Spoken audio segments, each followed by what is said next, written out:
Hey les amis, comment ça va? Nouvelle vidéo. Aujourd'hui, plein de petites choses croustillantes à se mettre sous la dent. Le moteur, il y a encore des soucis. On va en parler tout de suite. Et n'oublie pas une chose, abonne-toi, mets un petit commentaire, like cette vidéo. C'est assez simple, ça prend 2 secondes, tu mets pause. Et tu me fais plaisir. Allez, c'est parti les amis. Alors les amis, que se passe-t-il encore sur ce fameux AV7? Je vais te montrer. Tu prends des lamelles de calage. Ici ça passe. Tu essayes de la mettre ici. Ça passe pas. Ça veut dire quoi? Vilebrequin qui est pas centré.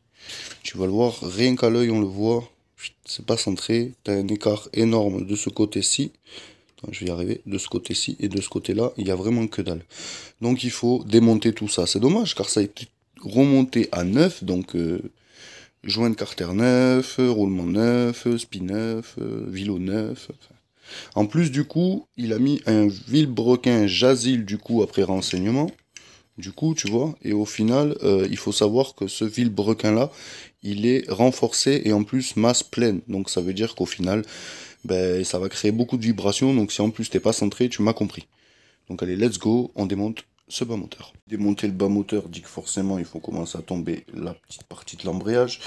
Et là vient le moment le plus casse-couille, tu m'as compris. Il faut enlever les circlips. Et voilà les amis, ça y est, le bas moteur est prêt pour être ouvert. Et voilà, nickel. Bon, je lui mettrai un petit coup de propre quand même. Et puis, il y a certaines marques à certains endroits, je te montrerai après, c'est pas oufissime. Enfin, en tout cas, maintenant, on va repartir sur une bonne base. Oh là là, il y a de belles choses sur la table. Et oui, il a bien avancé. Alors, le bas moteur, on avait vu qu'on était en train de le démonter tout à l'heure. Donc là, ça y est, c'est démonté. Tous les plans de joints sont refaits. C'est ici que je te disais que c'était pas oufissime, tu vois, au niveau du plan de joint. Mais c'est parce que ici on est censé l'enlever par là, le bas moteur, tu sais, il y a des petites encoches là pour l'enlever, mais bon. Ça jouera pas sur l'étanchéité. En tout cas, plein de joints au niveau de l'embase, c'est refait. L'autre pareil, faut pas oublier que l'autre ici, tu as la petite rainure qui sert à centrer les carters. Donc ça, c'est un peu pénible quand tu dois faire ton plan de joint, mais ça passe, ça va, ça se fait. Pareil, de ce côté ici, l'embase. Donc là, tu vois aussi, tu as deux carters qui sont vraiment nickel, très propres. Le fameux vilebrequin Jazil type 51 électronique, donc pour allumage électronique avec la clavette ici. Donc bien et pas bien en même temps parce que quand c'est masse pleine comme ça, le problème c'est que ça crée des grosses vibrations dans le moteur. Donc c'est pas ouf, mais bon. Écoute, la pièce elle est neuve, elle était montée, on va la réutiliser. L'ancien cylindre du coup qu'on réutilise pas dans sa totalité. La culasse que du coup j'ai refait sur mesure, tu vois. Je vais te montrer avec la vidéo en prenant bien mon temps. Donc là on est à 46 extérieur après la petite rainure là. J'ai oublié mais j'ai remonté la chaîne.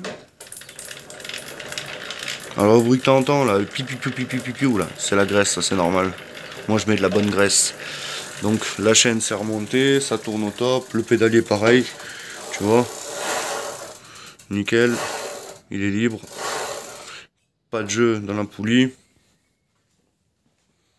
Les chromes c'est fini.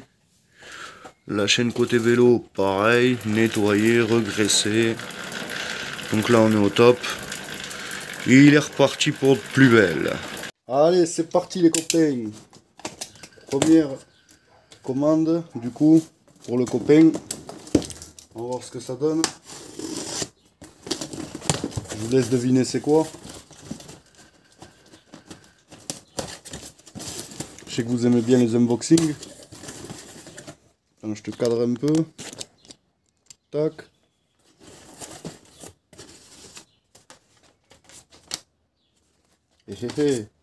Oh, ça voudrait tout dire ça. Ça veut tout dire.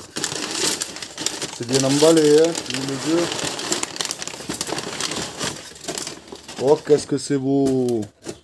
Petit Kitersa là. 47. Pour Motobécane, un BK. Enfin, j'ai déballé ce cylindre. Et franchement, je te comparerai un peu ça. Mais tu vois, les transferts, là, franchement, ils sont beaucoup plus petits que ceux d'origine. Bon, après, c'est un 47. Hein. Donc forcément ça va envoyer. Au niveau de l'échappement, bah, c'est pas mal, franchement. La finition elle est pas dégueulasse, à part que là il me manque un truc là, tu vois, il y a un petit truc là. Mais ça encore c'est pas grand chose, avec des compresseurs en plus, donc ça c'est parfait. C'est ce qu'on voulait. Les transferts à l'intérieur, franchement c'est vraiment pas dégueulasse. Hein.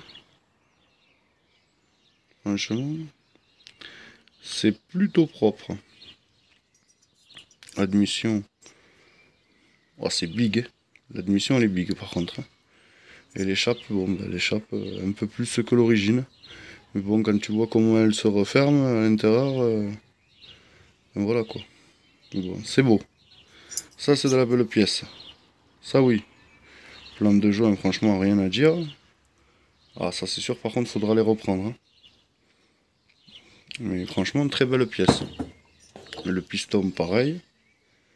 Nickel. Magnifique. 46,95 exactement. Mais ça tombe bien, j'étais à 46 moi à la retouche de la culasse. Donc je ne vais pas toucher.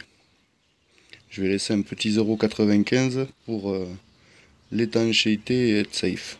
Et franchement, très belle pièce. Bon les copains, ça y est, les pièces sont arrivées, filtre à essence, le jeu moteur, la bougie, le kit de câble, la petite courroie qui va bien. On va pouvoir passer à la remonte de ce fameux moteur. Il me manque une chose, parce qu'on l'a commandé après, les roulements et les spies avec le joint moteur bas moteur. Allez, ça c'est good. Les amis, petit récap avant la fin de la vidéo. Alors, on a tout, courroie, pot d'échappement, vario, allumage. D'ailleurs, l'allumage, il a été refait propre. Les pattes de support moteur. Le bas moteur est nettoyé, nickel, prêt à être remonté avec même des petites rondelles cuivrées, tu vois. Les goujons, c'est nickel. Là, on est au top.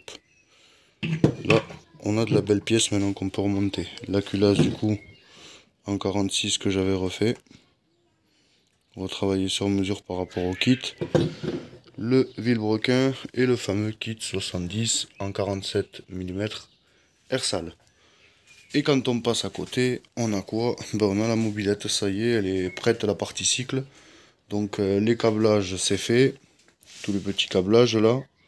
Les gaines sont passées. Les freins, ça fonctionne nickel. Pas besoin d'aller au bout. Ça freine bien. Pareil ici. Le petit starter à l'ancienne. Ici là. Voilà. Le décompresseur sur la poignée d'accélérateur. Donc voilà. On est au top.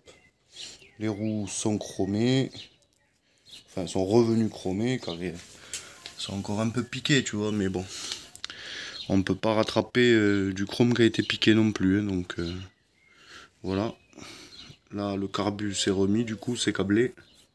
Le réservoir, il me manque plus qu'à le vider, car j'avais mis du vinaigre blanc dedans. Je sais plus si je vous l'avais précisé. Mais du coup, je l'ai mis pour nettoyer déjà le réservoir, voir ce qu'il en est. Et vu qu'il en a besoin le 10, je pense que ça l'empêchera pas de rouler avec un bon filtre à essence que j'ai pris justement. Donc la chaîne, les deux pédaliers et moteur, c'est bon. Puis voilà, là on est nickel. Hein. On est au top, les deux jantes sont propres. Donc voilà les amis, allez. Il y a d'autres projets qui arrivent. Et puis il y a une petite 103 là, ah, je t'en montre pas plus. Qui va te faire de l'œil, tu vas voir, elle est jolie. Allez, on se laisse sur ça les amis. Topette.